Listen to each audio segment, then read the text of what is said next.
What's up guys, the Strong Boys 19 here. This is going to be my long-awaited, anticipating video to share with you guys my top 10 favourite albums of 2025.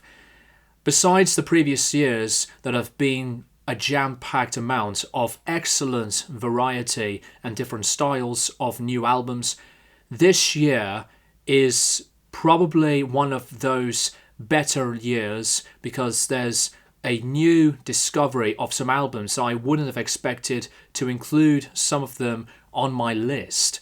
Before I get started, I hope you guys are doing very well. Let's enjoy the Christmas season and to look after each other. I'm planning my live stream on the 27th. I will be live streaming at around 8 or half 8 p.m. So be sure to be free and tune in to have a chill time with me. Anyways, before I go into the list, let's go through some honourable mentions. The first album to start the honourable mentions is the new Black Country New Road album, Forever How Long. It is the first album in 3 years after the release of their most acclaimed album of 2022's Ants From Up There. But unlike Ants From Up There, Black Country New Road have decided to move forward instead of repeating themselves, which is, to me, a very neat and optimistic idea. They've moved forward to create music that I have grown to love quite a lot. They've moved into the different styles of music on this album, a lot of elements of baroque pop, some acoustic, folky, progressive pop type of sounds. The instrumentation is very playful, comforting and cozy, as well as bright. Theatrical performances, as well as with the friendship connecting themed lyrics and with some of the storytelling on different subject matters as well. Black Country New Road, with their performances, especially the vocals, have sounded glorious and beautiful to hear the connection of the band. I'm actually disappointed that some of the fans were not receiving this album a lot of the positive attention because the band have come a long way and I really enjoy Forever How Long so much that it deserves a lot of the credit. So Black Country New Road's new album, to me, is an excellent follow-up album. The next album is the new Dream Theater album, Parasomnia. Parasomnia is the first concept album with Mike Portnoy back in the band for over 15 years. It's no surprise that a lot of the fans have praised the band once again with Portnoy behind the kit, back in action.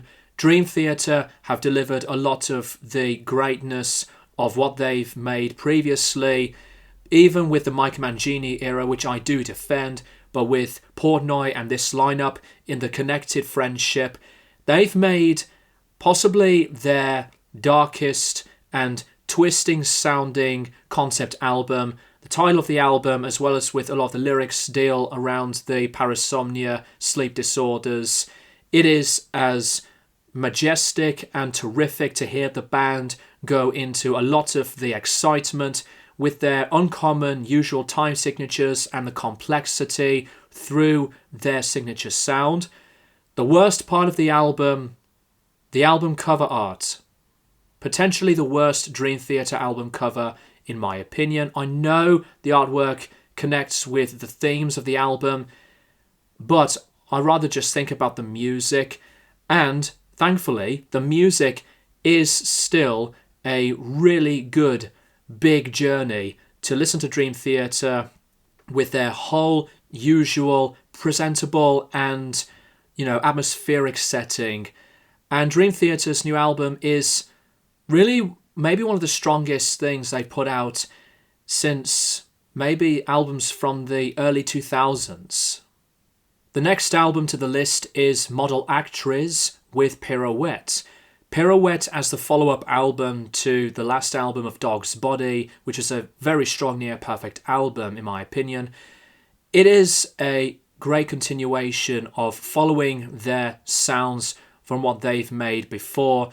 They continued to move forward to the shifting tones of the raw, distorting, noisy experimentalisms of industrial rock and no wave and dance punk, and with the subject matters that are vulnerable and innocent, I do give a lot of model actresses and other artists in the LGBTQ scene a lot of the admiration, because I do think that they have their own way of thinking with art that is something as intriguing and as interesting. A lot of the songs on here can be feeling so disturbing in places, too anxious, as well as with some pretty mysterious ideas on the music. It is as rhythmic. So I would say that Pirouette, while being not a better album than Dog's Body, for me personally, it is still a very investing your time sounding album. Cryptopsy have returned once again to annihilate ourselves with their brand new album, An Insatiable Violence. I did rank Ascomra Burns from 2023 as one of the honourable mentions, but when I focused on this album, this is a much better improvement on the production, performances and songwriting on here. An Insatiable Violence is also my favourite Cryptopsy album since anything they put out from the late 90s. There were some good stuff from the later works, but let's not talk about The Unspoken King. Forget that album. An Insatiable Violence, instrumentally, is what you would expect on a later era sounding Cryptopsy album through the brutal technical death metal brilliance. It is as manic, violent, disgusting, and as, so non-stop aggression that you would always feel so intrigued by the whole insanity of one of my personal favourite technical death metal bands. And the final honourable mention album is by a band called Pupil Slicer, Fleshwork. This is a different sounding album because they have made previous material of sounds where it's got some atmosphere and balance, but on this new album they were focusing on the raw, rougher sound, the chaotic, distorting, riff-heavy sounding guitars that has been so active on this album, so much more than the earlier work. The combinations of the metalcore and mathcore have been this crazy style of Pupil Slicer moving forward into something that I would say as so energized. Fleshwork was a very, very good album that I really enjoy so much that I would say that this is maybe my favorite so far in their discography. If you want to get into a new discovery of listening to a growing, hard-working band with those descriptive sounds I said just now, then look no further with Pupil Slicer in their own vision and takes of modern metal. So those are my honourable mentions. Let's go into the list of my 10 favourite albums of 2025. Starting at number 10, we have the New Testament album Parabellum, the first album in 5 years since Tide of Creation, the last with Gene Hoglan on the drums, who did such an admirable job. Love Gene Hoglan so much. The first with Chris Dovas on the drums. The lineup of Testament can do no wrong here because Parabellum is a consistent amount of material that is so inspired, so dedicated, full of enthusiasm. Testament are one of the most underrated thrash metal bands. In their usual vision of thrash, the band have killed it. There were moments where they go into some pretty surprising, blistering, heavier sounds of music, to moments where they take things down into their own way of passionate heavy metal style, which is a big plus. Chuck Billy's vocals were simply outstanding. His distorting growls have aged perfectly, as well as him being such a commanding and character-sounding vocalist. The lineup of the band still amazes me. They are exciting as they made the music to be so catchy and memorable. Some of the songs on this album got better and better with every single listen, simply striking and as gripping. Another amazing album from the band once again. At number 9, we have the new Danny Brown album with Stardust. Stardust as an album is a very brave album, especially with the lyrical themes.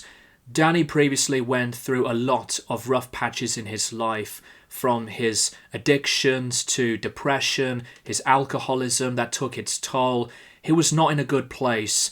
Pretty much when we looked at the themes about himself on Quaranta, his last album, Stardust, on the other hand, is the polar opposite of negativity, because he's being himself again. I feel so happy for him because he has returned back into his own quirky, wild, uplifting persona. Crazy at spots through the noisy and over-the-top experimentalism, the genre combinations through bubblegum bass to electronic dance music and pop rap.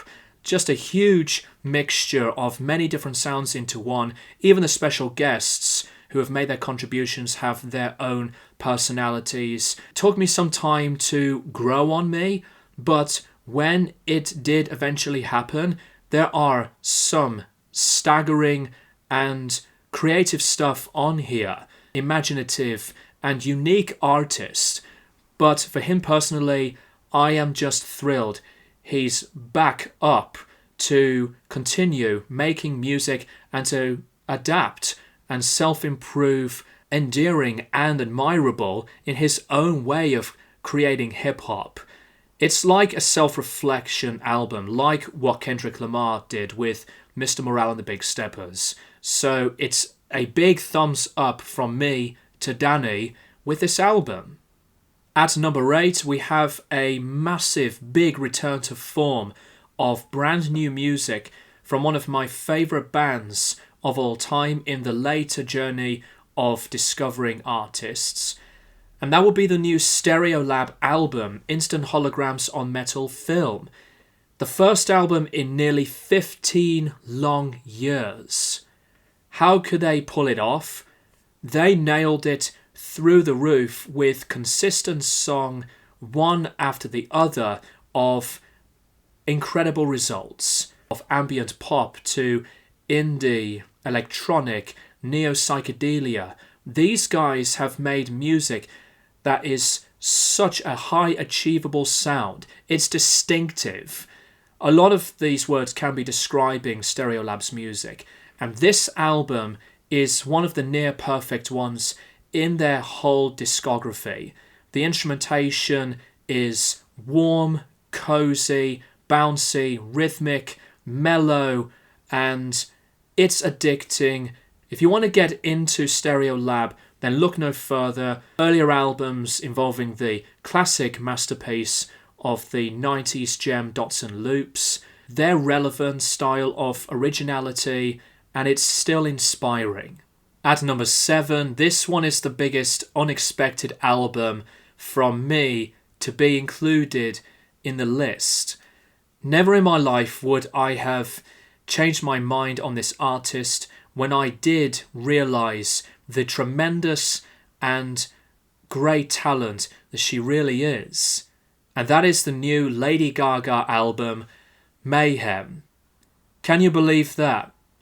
I would not have expected a Lady Gaga album to be included, uplifting with so much of the high, optimistic and anthemic tones. Gaga was inspired by a lot of the industrial sounds. Then she incorporated a lot of the other songs on here through the returns of pop rock to some synth pop. The dance elements have been endless on this album. It's one of those instances where I was amazed by an album from an artist that I've not really connected with. Even her performances have been magnificent through her strong, belting vocals. Her melodies are gorgeous. production and the synthesizers, the keyboards, the piano, the guitars to the drum machines. This has been quite an adventure for me to fully appreciate and to understand so much of the professional work that Gaga did work for this album. What a surprising moment. I know, you may think differently, but I don't care. I had a blast listening to this album. At number 6 is Oneohtrix Point Never, Tranquilizer. What an album for me to find any description of this, because Oneohtrix Point Never, or Danny in real life, has been an artist who I've wanted to get into for quite a while by this point in time. Progressive electronic to the sound collage tone on ambient, the soundscapes, the looseness of hearing such a minimalistic approachment of music. And obviously for me being a fan of Brian Eno to Aphex Twin and Steve Roach, and to still dive into more of these types of artists, this experiencing album is like painting a picture but with sound. It's quite odd to say it like that. This is the futuristic, prophetic way of modern technology with the mixing that is perfection. The keyboards are simply colourful. These sound effects sparkle. It's a lot to dive into when it comes to the album. The instrumentation can be soothing, peaceful, and meditative in spots. I'm not a listener when it comes to a lot of these glitchy vaporwave sounds, but the way Daniel decides to include those sounds along with these other connecting styles of music was magical, and it's phenomenal. There were no other words for me to think about the album in many different words after listening to this all in one sitting. I feel like it's a privilege to discover Daniel's work. So I will be diving into Oneohtrix Point Never's previous works. Oneohtrix Point Never with Tranquilizer is gonna be another futuristic classic in later years to come. At number 5, this is the band's first album in 30 years since the release of their self-titled album. I want to say this right now. I did not discover this band at all until right now. I've heard great things about the band, and you guys made me curious, as well as with the overall acclaim and praise from this Switzerland-based metal trio, Coroner Dissonance Theory.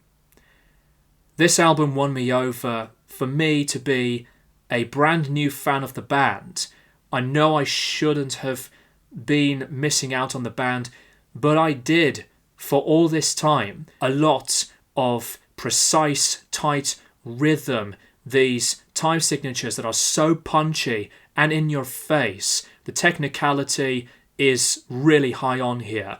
Coroner's way of writing through these multiple elements of groove, thrash, technical, and a bit of progressive bits here and there. They have successfully grabbed my attention span.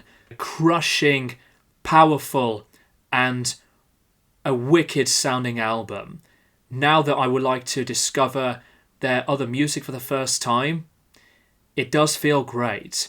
Coroner for the first time have been featured in a favourite albums of the year list, and the band should be proud of themselves too. At number 4, this is a nearly 2-hour long album from, in my opinion, one of the best, most cinematic and suspenseful and beautiful and intensifying long career bands, and that is the new Swans album, Birthing. I was thinking how Swans could accomplish something after they've released their really great album, The Beggar, which was almost one of my top favourite albums from the year it came out. Gave it such a high positive review. But birthing from the first few songs to the last, these 7 songs, Michael Gira and company have made their final hurrah moment with this album, because Gira pointed out that this is the band's final album in terms of the big sound.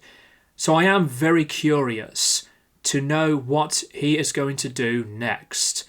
The gigantic sound of these musicians, the lyrics are so open in the stream of consciousness, as well as with the continuation themes of mortality. At the same time, Swans have made loads of different sounds where it is full of terror, full of suspense, and yet it is repetitive, but you cannot escape this. Absolutely one of the top best works. Even when I'm thinking about the album now, I'm still finding words to talk about this. Previous albums, like from the last 10 years, have been incredible. Their finale in the big sound era of Swans with a bang.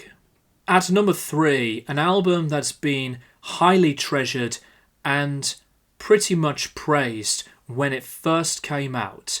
As soon as this was out, this was the band at their top peak, in my opinion, and many people will say the same thing, even knocking over their best album from the early 2010s, Deaf Heaven with Lonely People with Power.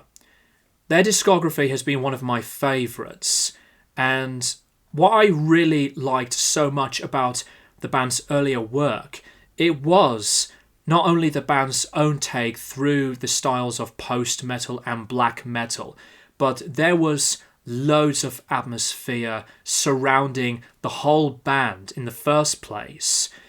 Amongst many other words to think about their music. But Lonely People with Power, annihilating anything else they've done before, as much as that I loved New Bermuda, and even for me to still be a fan and defender of their shoegaze album Infinite Granite, Lonely People with Power is one of the most real and human sounding metal albums. And I'm not just saying that for the sake of it. Bittersweet, melancholic, and full of despair. George and company have been incredibly prolific. Instrumental work is timeless. Even with the performances from George's vocals, he has been, in my opinion, one of those powerhouse, well-acclaimed lyricists, because this is an album that really makes you feel something. Deaf Heaven at the peak of their game, and I'm just so thrilled that they have been progressing as, pretty much masterful and eclectic musicians in their own right.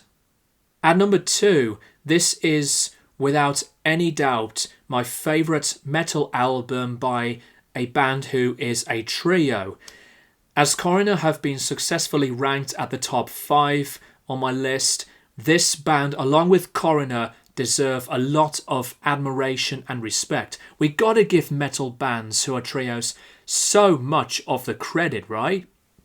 At number 2, we have the new Imperial Triumphant album, Gold Star.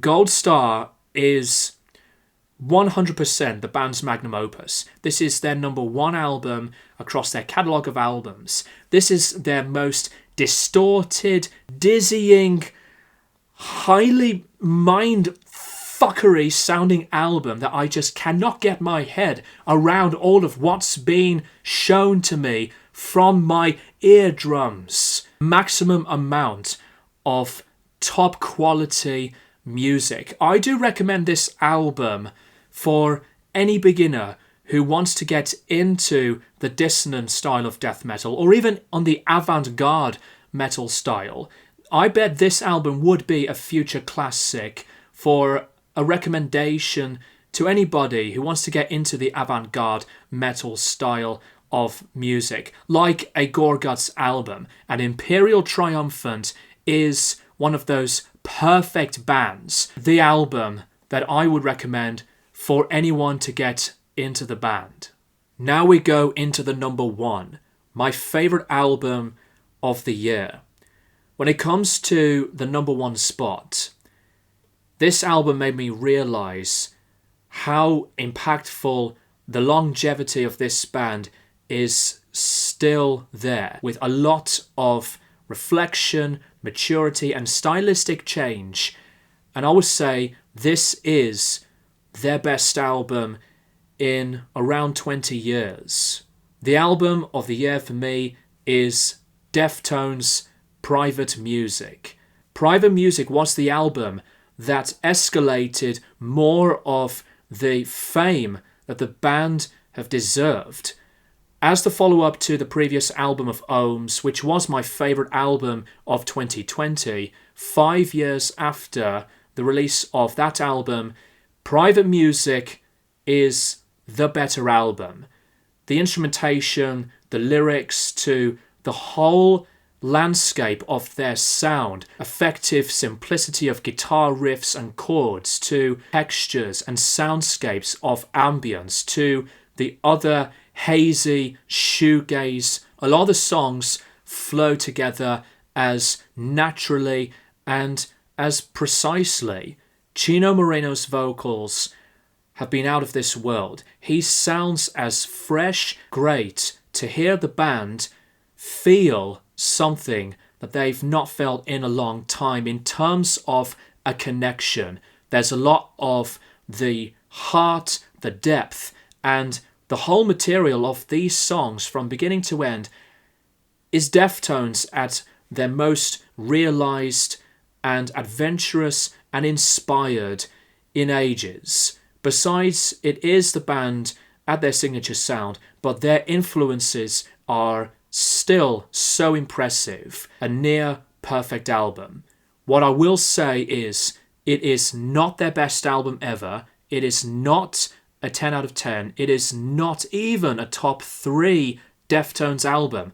There are previous albums that I'd rank higher than this one. A big example where the band are going out on a high. Private Music is my favourite album of 2025 from one of my favourite bands of all time.